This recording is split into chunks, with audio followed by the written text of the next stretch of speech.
and some rival gang members, some other Crips saw me. They remembered me before I went to prison and some stuff that I did to them. And they saw me with my little girl. They decided to shoot me up like a half a block away from the daycare, right? And only thing I could do was just cover up my little girl.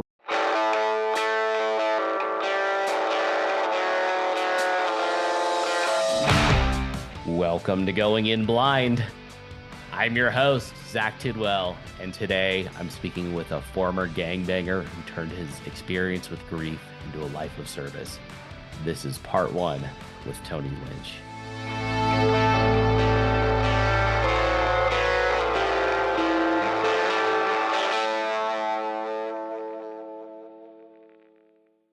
And to everyone at home, thank you for listening. Please take a second to help me grow the show so that I can keep delivering these conversations week after week for years to come. Subscribe, rate, and review the show in whatever podcasting app you're using right now, and check out the show notes to follow me on social media and YouTube as well. When you share your favorite episodes, tag me and use the hashtag GoingInBlind. You can also join my mailing list at zachtidwell.net. And if you know someone you think I should talk to, have them send me an email at contact.goinginblind@gmail.com. Tony, thank you so much for coming on. I know we've been trying to iron this thing out for a hot minute now, so I'm glad we're finally here. I've been very excited to talk to you. Bro, I'm so honored to be on your show today, man. Thank you for having me on here. And yes, it did take a while, but we here now, right? Yeah, this has been a unique little gift in the sense that you were almost like a little hidden gem that I don't do the pre-interview calls for my show. I kind of have my process that you've seen where I go through emails and then so I can get some information to start doing research and gather my information that way. But I stumbled across you while doing the pre-interview call for your podcast, and I was supposed to come on as a guest, and we just got to talking, and I was like, I have to talk to this dude. I need to turn this around and be the one doing the interviewing because there's so much here, so many powerful things that I think need to be discussed. And I'm excited to give you a chance to do that and be able to pick your brain on it. So I think because there is so much to get through, what seems to me like a sensible starting place is how you wound up getting into gangs and ultimately on the street. Oh man, to be honest, it started early off in life, learning how to survive in the world. My loss of innocence, age of 6 years old, being molested twice by my neighbor's son. It kind of changed my whole perspective on life. It showed me that the world that we lived in, there was people that was capable of doing really bad things to you. And so from there, I vowed to never let anyone else ever hurt me. And I stayed true to it because, I grew up in a really good family. But to be honest with you, my family was the type of family that would tell you, hey, you got to man up. You got to, you're going to have to learn how to take care of yourself and this, that, and other. And I'm still, at that time, I was still my mom and my dad's son. I'm still my sister's older brother. I'm still a straight A student in school. But on the other side, the world had changed. And that's what really got me interested in the games because I liked the way well, no, I'm not even gonna say liked. I was infatuated with the way or what it stood for. It stood for protecting your neighborhood. It stood for protecting the kids, looking after the old people, rebuilding our communities and things like that. It was a sense of family, right? Not the type of family that you go home and, have dinner with it, things like that, but the type of family that looked out for you when you was out on the streets. And so that's where my curiosity really got me into gangs and being out on the streets and things like that because it was something different. And at that time, at a very early age, I became very violent too on one side of my life, learning how to hustle and sell drugs on the streets and um, just pretty much understanding how the game was being played by some of the older guys, watching them, watching how they moved, watch how they hustled, watch how, they carried themselves and things like that. And so, for me as a young man, that was that was fascinating. It was really fascinating, but of course, that was before any of the violence ensued, like real violence. I mean, because when you're fighting out there on the streets, that's not real violence. It's just you're fighting, right? You're going toe to toe with someone and seeing how that goes out. But the real violence came a little bit later on in life. But And can I pause you a second here? yes, I've got about a million questions, and I'm gonna try not to bog you down too much with them here, so that we can no, move man, on. please, please. That seemed like a good place to pause. What was this boy? Was that a man, or was it an older child? And did anyone know that this was happening to you? Well, it was an older child. He was in his 20s. I was 6 years old, Oh, that's an and adult. Fuck that, yeah, dude. That's that's not a that's a child. that's a straight up adult, right? I Ah, was six damn. years old playing with He-Mans and things like that. And as I got older, here's what I say to people um pretending like they didn't know. They knew. They knew. Because for one, when he got caught, everybody was like, "Oh, well, such and such, yeah, man, yeah, I'm surprised he didn't get caught sooner." And this, so it wasn't like they didn't know. He was Uh, the family secret, and they served me up on the silver platter to this guy. You that's know, so like disgusting. no one came and saved me, dude. You know what I'm saying? They let me go over there and play He-Mans with him. And it was all about, oh, Tony, you want to come up here and play? Man, I got He-Mans up here. His mom sitting downstairs knew this about her son. And she let me go up there while she rocked my sister in her lap. Jesus Christ. On I feel And like no one that's stopped not, him. yeah, I feel like that's unfortunately not an uncommon thread that you hear, like when there are these monsters that people do know. People know that it's Yeah. going on, but it's they don't want that attached to their family. So no one talks about it, and they just let it happen because it's not happening to them. Well, and on top of there, they're the ones that sit around and tell their own family members, "Oh, where the kids at?" Right? You ever hear that statement? "Oh, where the kids at? Oh, they were such as. Hey, you go get those kids from around him. You know how he is, right?" Wow. But they'll go save their kids. They'll go save their kids and leave the rest of us to be victimized by their family members. You know, Jesus. so it's for me that they're just as guilty as he was for doing it. They Yeah, they're know. enabling. They're enabling. And Absolutely. here's the sad part about it, Zach, is that my family knew too. My Wow. own family knew too, because when I finally came out and said he was the one who molested me, before I even said that, let's just go back. Before I even said anything, I was having a conversation with my auntie, and she was like, "Oh, yeah, Miss Gwen's son. Yeah, he was, you had to be careful around with kids around him, and this and another." I said, "Really, really?" I said because he was the one who molested me when I was 6 years old. And you know what she did? Oh yeah, yeah, yeah. We should have kept an eye on you.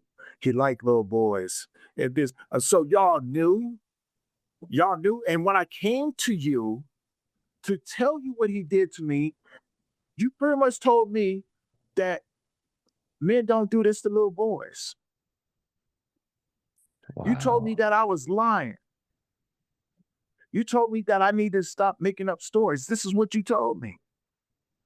But now, come to find out, y'all knew. You knew Well, and exactly what he was doing. and that it was happening to other kids on top of that. Yeah.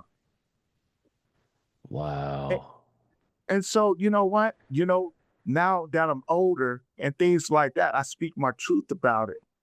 And they the ones who have to sit around and realize that they could have stopped this. They could have saved me. They could have came in and you know what I'm saying and did something about it. But yet they chose to let this man do this. Well, And now and they mad because I'm saying something. which is ridiculous that they would be upset about that. But and Well, of course, because it makes them responsible. yeah. Well, and you're I feel like a I don't want to misstep here because I realize there's a lot of people out there who get victimized and never talk about it, but you hear about people who have gone through these same experiences as you and then gone down rough paths like you did, but never came out of it. You thankfully have come out on the other side of that, but it's not like that ever leaves you, that happened to you. Right. I mean, but to be honest with you, I didn't think I was going to come out the other side of it because after, growing up and things like that, I got really good at inflicting violence on people, right? And I put that part of my life, you know what I'm saying, and buried it deep into my brain. And I use it as fuel to be angry. I use it as fuel to be real violent towards people. And I got really good at being violent, right? Yeah, that was how you were processing it, was Yeah, that's inflicting how I suffering on processed it. others. Right. And It, you go ahead. yeah, no, no. I was going to say, and it led me down the dark path. It really did. Like I wasn't afraid of anything. I wasn't, you know, I literally didn't have a flight, fright, or freeze. All I had was a fight, right? So any situation I was in, I wasn't afraid of anything. If there was a group of people that I didn't get along with, I didn't care if it was 6, 10, 12, 14, and just me. No, we're gonna fight. We're gonna fight. The worst thing that you could do to me is kill me, right? Which is so, I mean, that's destructive behavior because you're dealing with, well, you're dealing with something not in a healthy way, but we see that come out in other destructive outlets that people find. You happen to find one that's probably amongst the riskiest. But Mhm. I want to, because I had more questions here that I want to make sure that I don't have to like drag you back in the timeline to ask. I was also curious where geographically is this? Where were you living as and what age were you as you're getting introduced to gangs, and were you introduced to them? Were you seeking them out? Was that just, I mean, it sounded like that was a part of your neighborhood. So that's what led me to ask where this was. Yeah, it was part of neighborhood, and actually, this was in Virginia. So in the early '80s, when the Crips and Blood started in California, what people don't talk about is the tidal wave that hit across America, right? And so when I was coming up, it was this movement. It was a movement, right? The Bloods, I mean, well, at that time it was the Crips and Pyrus. And so they were all about, their community and things like that. So it spread like wildfire across the United States. And people don't talk about that.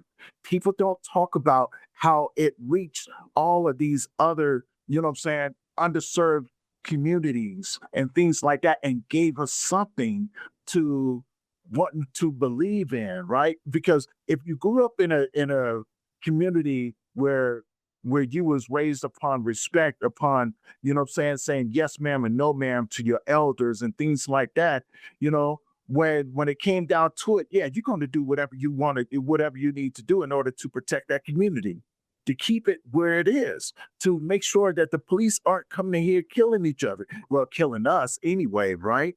Because that's what they used to do. So when it was introduced, no, I didn't have to seek it out. They were already there. It's Now, just but woven into the local culture. yeah, it was just woven into the local culture. And what I'm saying, and so coming up, they had a rule. If you was below a certain age and things like that, you could hang out with them, but you couldn't be, what I'm saying, you couldn't be a part of it like that. Right. So you would have to hang out with them. You would have to learn certain things about how to carry yourself. You know what I'm saying? And understanding, like building a reputation in your community, far as, hey, are you going around cleaning up the community? Are you taking out people's trash? Are you mowing people's lawns? Are you going to the store for Miss Johnson down the street to make sure that she has her groceries and things like that? So they taught us those things. And when it came down to, if we had a problem with someone, we didn't go to get a gun or something. We fought it out.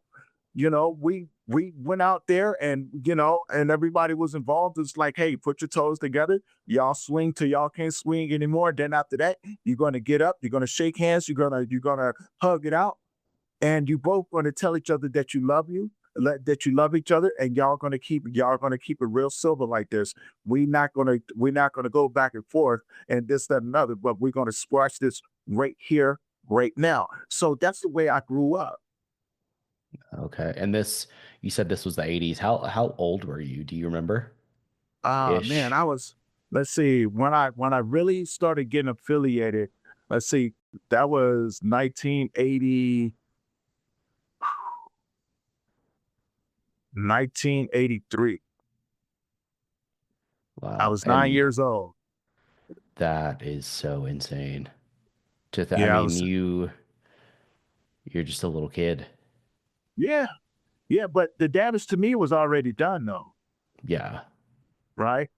And so no one ever looks at that timeline and things like that. What happened to me at the age of 6 affected me, what I'm saying, and really start to come out at the age of 9. So, times in my life where I should have been, what I'm saying, still playing with He-Mans and, what I'm saying, watching cartoons on TV.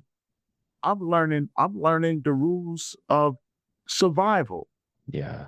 You were stripped of your innocence. And I, with that, do you remember that?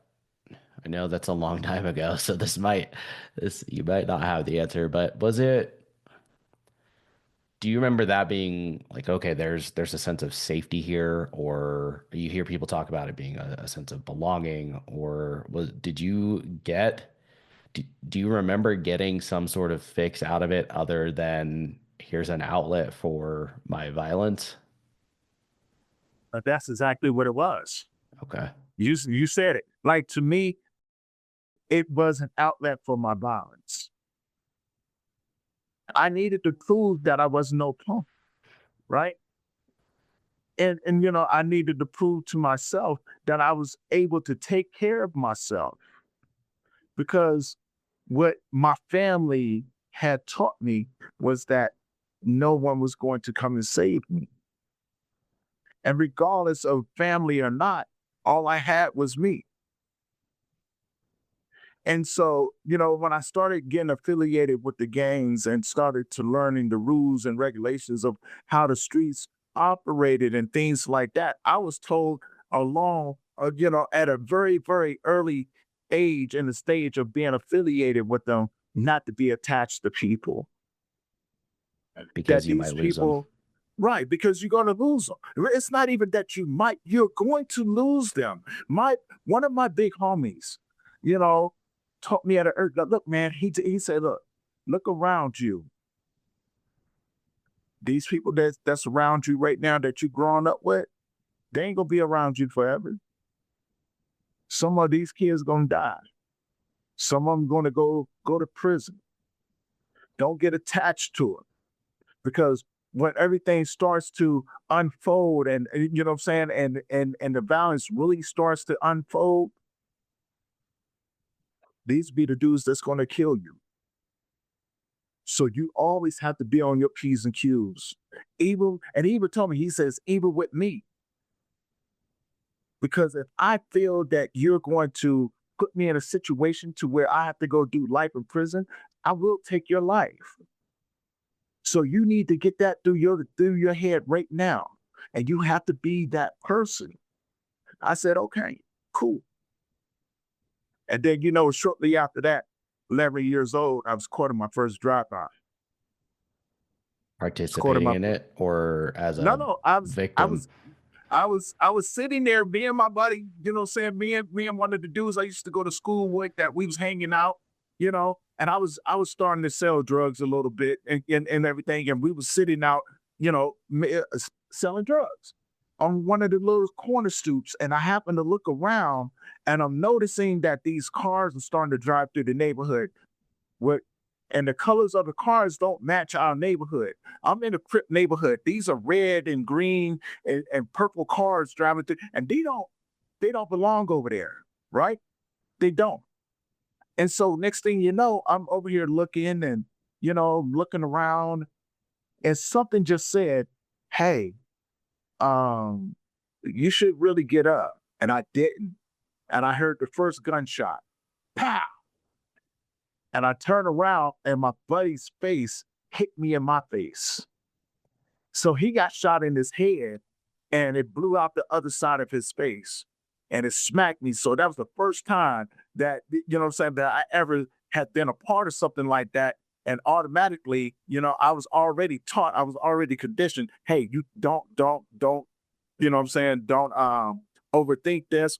You're gonna have to grab your gun. You're gonna have to start, what I'm saying, learning how to move around and this, that, and another. So I did, as I watched my buddy laying next to me, twitching on the ground, taking his last breath because he just got shot in his head At 11 years old. at 11 years old. That's the way, that's how I was introduced into this thing, right? You know what I'm saying? On the real, and because that's when the violence really started to ensue, and people was running around killing each other and stuff like that. And that was the first time that I had to ever experience something like that. So imagine at the age of 11 years old, what I'm saying, getting your buddy's brains blew all over your face at 11 years old, and you somehow have to keep it together Well, while all of and this stuff's going on.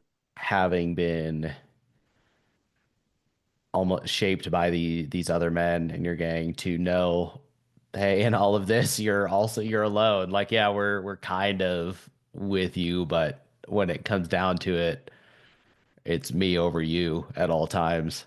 At all times. And you're not mature enough to understand any of that or what that really means or really anything that's even happened to you up to that point.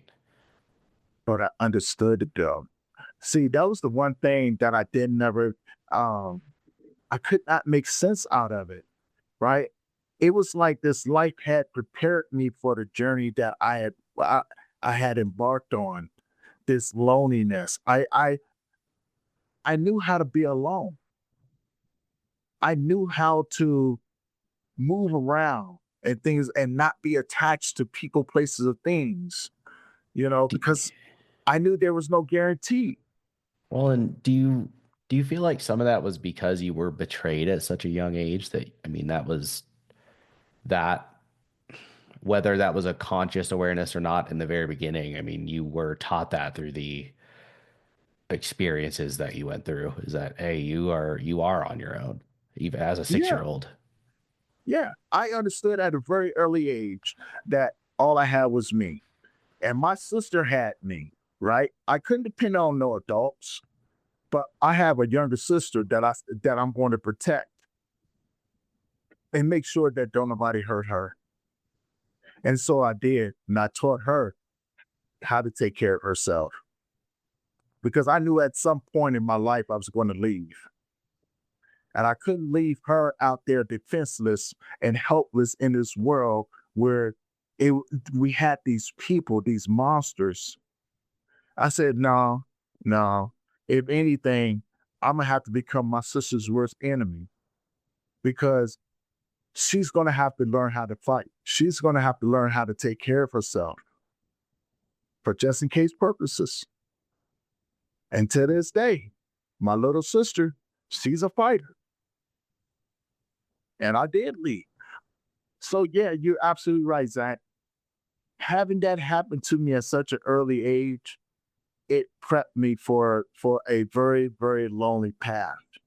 Painful one, but a lonely one. And I was comfortable with being alone because over the years, I have been betrayed by people that said that they cared about me. I had people try to kill me. People that I thought that I knew that cared about me tried to kill me. I've had people snitch on me. I've had the man, look, it was just, I learned that trust is earned. You just can't trust everybody. And even then, that's a sketchy thing, right? Yeah. And so, And yeah, it did set me on a path of I felt more comfortable alone than I ever did with being around people because I never knew what people's intentions were towards me. And so, if I don't know what your intentions are towards me, I have to be on my P's and Q's for just in case purposes. If you do decide that you want to try to do something to me, I want to make sure that I'm already 10, 15, 20 steps ahead of you. That way, when yeah. it does come down to it, I don't want you to take what I need to do to you personally. And I would imagine this trajectory continued. I mean, that's a very formative moment, I would imagine, in your criminal career slash gang career. But you did touch on people have betrayed you and people have tried to kill you. Can Yeah. you take me through when you got shot and what led up to that? Yeah, man. It was crazy because in 1994, I went to prison I was sentenced to 5 years in prison out here in Colorado. And it just so happened I could tell I'm gonna take you back to the moment where this thing happened. I was just leaving from a buddy of mine's house, and we had been drinking a little bit, smoking a little bit of weed and everything. And I, I know I ain't got no drugs on me. I got probably about 20, $30,000 in my pocket, and and things like that. And I'm walking back at that time I was living in a hotel. And I'm walking back to the hotel off of Colfax, up in Aurora. And I'm crossing the street, I'm crossing Colfax. The cops see me, they swarm me as I was going across the street. And I'm just like, I'm laughing at them and everything else. And they come up and of course they try to manhandle me and things like that. I'm just looking at them like, what y'all want, man? Like, y'all got nothing on me. I got no gun on me. I got no drugs on me. What do you want? I'm just a little intoxicated and I'm going right here. I'm going home to go to sleep. You know what I'm saying? And the cop was like, oh, we got him now. Right. I knew right then and there, I was like, oh, they're about to set me up. I've heard stories about this. They're about to set me out. And so, sure enough, I wake up the next day in jail. Um, and I go in front of to see the judge, and I'm being charged with possession with the intent to distribute, first time felon, and they maxed me out on the sentence, which was 5 years. They gave me that 5 years. I went to prison. I get out, and this is 1994. I get out in 1999, the end of 1999, early 2000. I was I was walking. I was taking my daughter at the time. I had a little girl. I was taking her to daycare because I decided that, I was going to man up. I was going to be a father. I was going to take care of my little girl. And And it, you it, had her after prison? I had her out the Okay. prison. I had her out the prison. And she's just a baby. She's just a little one, you know. And I'm taking her to the daycare because I have to go to work. Her mom gave me full custody of her. I was like, all right, I'm gonna do what I need to do to make sure that she has a good life. And I'm taking her, and some rival gang members, some other Crips saw me. They remembered me before I went to prison and some stuff that I did to them. And they saw me with my little girl. They decided to shoot me up like a half a block away from the daycare, right? And only thing I could do was just cover up my little girl, man. And they got me pretty good. They got me 22 times. Four of the bullets that I got in my arms, right and left arm, was the bullets that should have hit my daughter in the head, and shoulders and back, and in my stomach, and all of those different things. And I couldn't believe that these dudes just shot me while I had my daughter, and I lost custody of her. And they just drove off, you know? They drove off. That's it, which is fine. And look, man, I wouldn't have been so mad at them if they had not shot me when I had my little girl. Because to me, this is some things that you don't do, right? And this is the way I've always taught. If I had a problem with you and I saw you with your kids or your family, I would walk up to you to let you know that hey, I could get you, but out of respect, I'm gonna have to do this some other time. So I'm thinking if I have these sort of rules and morals and things like that, maybe somebody else should have the same thing, but they didn't. And they could have killed my little girl. Well, and And I I wanted lost to, custody of my yeah. no, she made it. I blocked every bullet. Every bullet that Swigger had hit her, I made sure that I had her cover up. And you know what I'm saying? That she's 29 now, right? And man, I'm telling you, man, like the things the things that people did, I would have never had done to anyone else. I would have Well, never and had done it. that struck me first of all, as soon as I started getting the chills when you mentioned that you were walking your daughter to her daycare. And then I was like, Mhm. surely this is going to go to they saw you with her and then waited until after. And then No, they didn't. And I am so not from this world that I can't talk about this stuff. Like I know what I have no context for what this is like.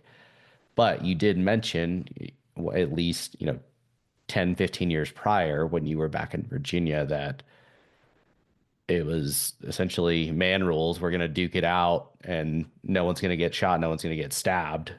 And then right. fast forward to you're across the country.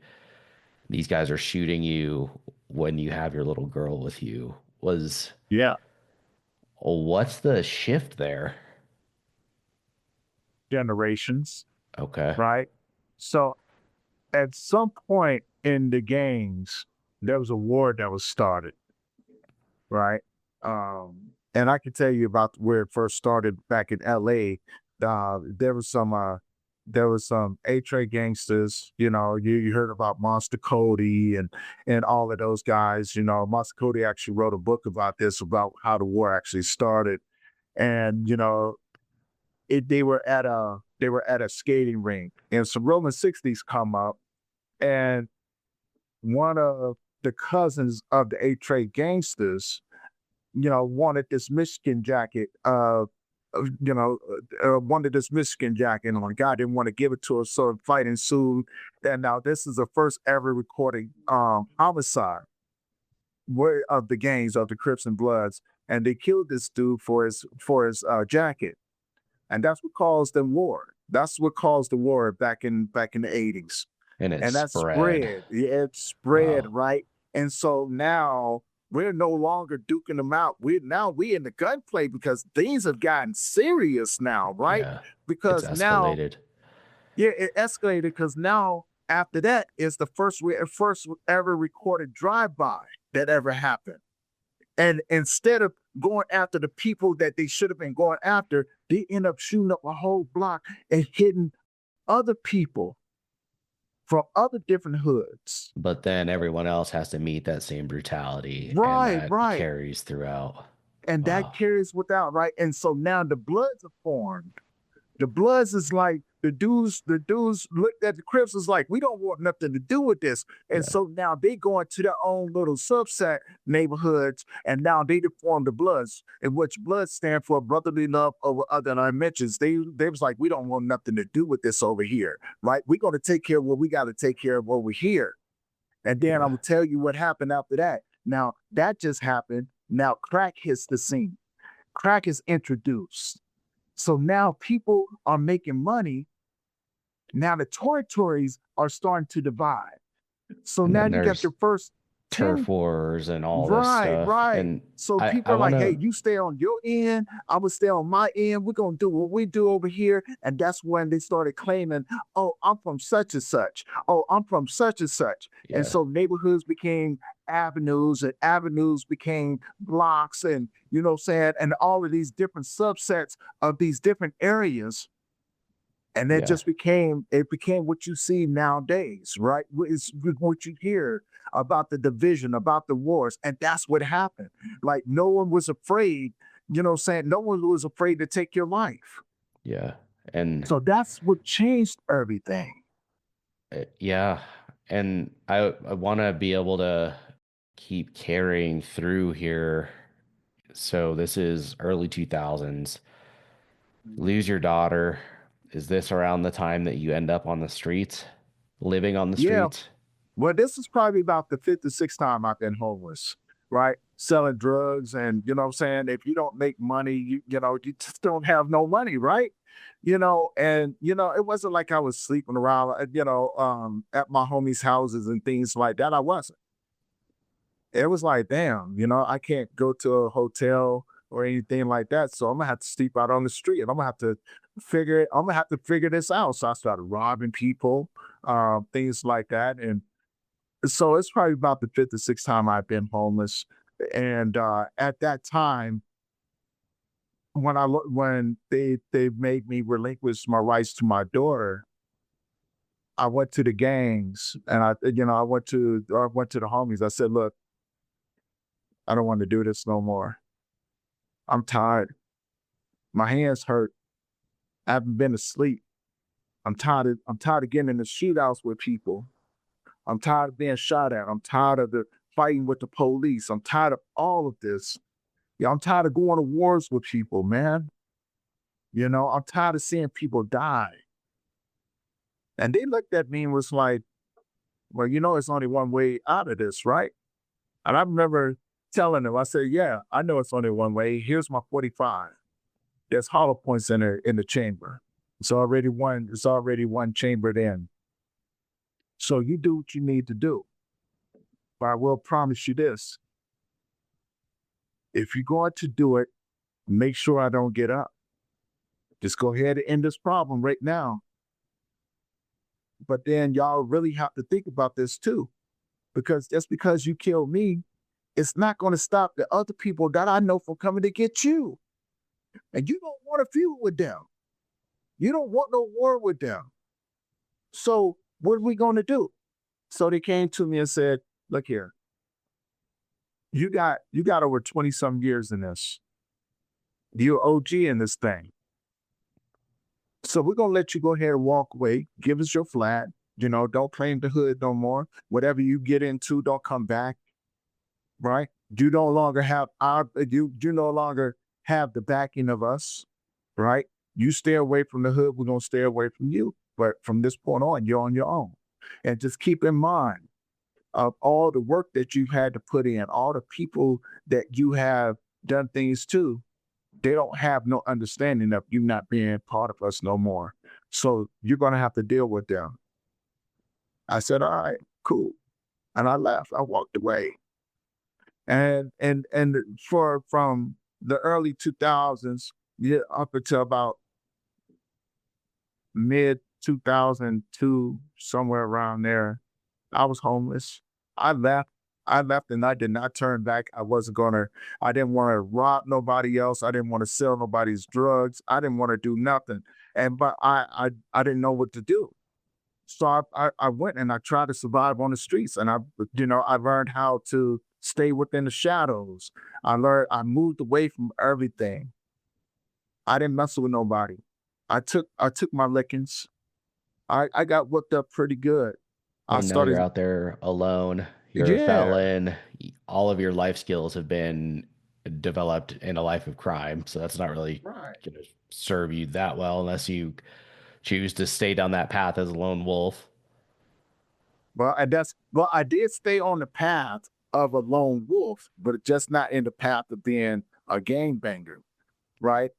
But I became a lone wolf. Instead of reaching out or asking people for help and things like that, because at that time my parents were still alive. and things like that. And I never called nobody and asked them for nothing. I never asked nobody for anything. I learned how to scope out vacant buildings. I learned how to I learned how to keep myself safe, you know what I'm saying, about trying to figure out which dumpsters I can go to sleep at, you know what I'm saying, or sleep in or sleep behind, which dumpsters by the fast food restaurants or by the donut house or something like that that I knew that would throw away food so I can have something to eat, right? You know what I'm saying? I knew how which parts of the city I can go sleep behind certain bushes and not have to worry about anything. I Yeah. knew how to go, you know what I'm saying, to the 16th Street down off of Spirit Street, and I knew how to sleep under the bridge, right? You know what I'm saying? I knew, look, man, I learned how to navigate that world. But how did you start pulling yourself out of it? That one right there, man. So 2002, um, I remember I was downtown off the 16th Street road, off of Spear Street by the bridge, and there's a little creek under there. And it was cold out, and another homeless dude was down there. We got to drinking a little bit, and he gave me his jacket because all I had on was a t-shirt, and he was like, "Man, you need this more than I do." And we had a little metal trash can that we set on fire just to stay warm, and it's cold, and after a while it starts snowing. Now it's a blizzard out. And I remember very distinctively, everybody's goes to sleep. I'm laying down and things like that. And this voice came and it told me to get up in the middle of the night, in the middle of this snowstorm, in the middle of this daggone blizzard that's going on right now. It told me to get up, and I got up. And I'm looking around because I'm thinking to myself, like, who's talking to me? Right. Then I realized wasn't nobody talking to me, that everybody that was around me was asleep. But then this feeling, this huge sensation of just being warm came over top of me. And I wasn't cold in the middle of this blizzard. So the dude that gave me his jacket, I put the jacket over top of him and I stood there for a minute. And the voice just said, "Walk this way." Thanks everyone at home for listening to part one of this episode of Going In Blind. It turned out to be an extra long conversation, so I broke it up into two parts to make sure that I didn't have to leave out any of Tony's story because it really is a powerful experience. So come back again next week, and remember, please rate and review the show wherever you listen and share this around.